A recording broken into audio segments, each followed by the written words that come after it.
Avec la fonction cosinus, une première chose que l'on peut faire, par exemple, c'est de calculer les mesures des angles aigus d'un triangle rectangle. Voilà par exemple un exercice. Soit IJK un triangle rectangle en J, tel que JK égale 7 cm et IK égale 8 cm, calculer les mesures des angles IKJ et JIK. On nous précise que les valeurs seront approchées au degré, on va voir pourquoi. À la lecture du texte, on voit déjà qu'on nous demande de calculer des mesures d'angle alors qu'on ne connaît que des longueurs. Déjà, ça c'est une indication sur l'usage éventuel de cosinus. On commence par faire un dessin à main levée, sans respecter forcément les mesures, mais pour placer l'angle droit du triangle en J. Pour placer, repérer ce que l'on nous donne, on nous donne par exemple JK, c'est ce côté-là. On nous donne IK, c'est ce côté-là. Tiens, on nous donne l'hypoténuse. Qu'est-ce qu'on nous demande? On nous demande l'angle IKJ, c'est celui-là. On nous demande l'angle JIK, c'est celui-là. Quand on regarde ce dessin, on voit que par rapport à cet angle-là, le premier qui nous est demandé, on connaît les deux côtés qui le forment, c'est-à-dire l'hypoténuse du triangle et le côté adjacent. Et côté adjacent, hypoténuse, ça nous fait penser au cosinus de l'angle. On va donc commencer à rédiger que l'on est bien dans un triangle rectangle, on donne son nom, et on exprime le cosinus de l'angle IKJ.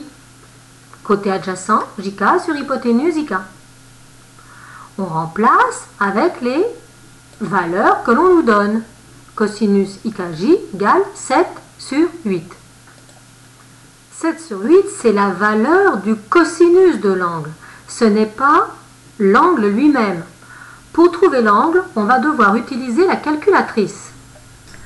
Sur la calculatrice, on a une touche cosinus ici.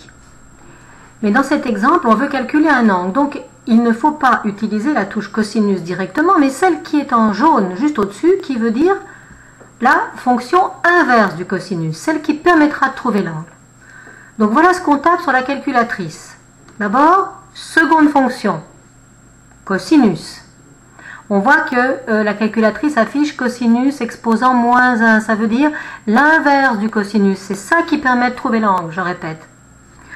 Nous, dans notre exemple, c'est 7 divisé par 8, la valeur du cosinus. Donc, on tape 7 divisé par 8 et on exécute.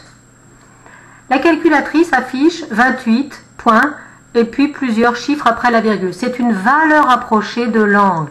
28 degrés, virgule, quelque chose. Vous vous souvenez, on nous a dit de donner les valeurs des angles en valeur approchée au degré.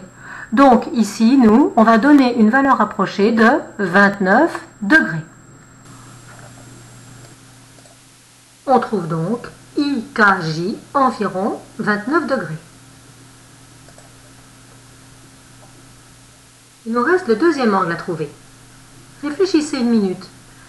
Est-ce que vous pouvez faire directement la même chose que pour le premier? Eh bien non, parce qu'il faudrait connaître le côté IJ. Est-ce qu'on pourrait le connaître? Bien sûr, on pourrait avec le théorème de Pythagore.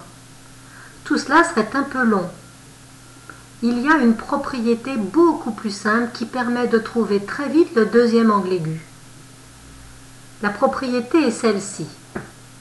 Dans un triangle rectangle, les angles aigus sont complémentaires. Qu'est-ce que ça veut dire? Les angles aigus sont complémentaires. Ça veut dire que dans un triangle rectangle, la somme des deux angles aigus, c'est-à-dire deux angles qui ne sont pas droits, vaut toujours 90 degrés. Donc, si j'ai trouvé l'angle IKJ 29 degrés, je sais que 29 degrés plus celui qui me manque fait 90. Donc, tout simplement, voilà ce que j'écris. JIK égale 90 moins IKJ. Environ, évidemment, puisque 29 était une valeur approchée, 90 moins 29, Donc, JIK, environ 61 degrés. Voilà, j'ai trouvé les deux angles aigus du triangle rectangle en valeur approchée au degré.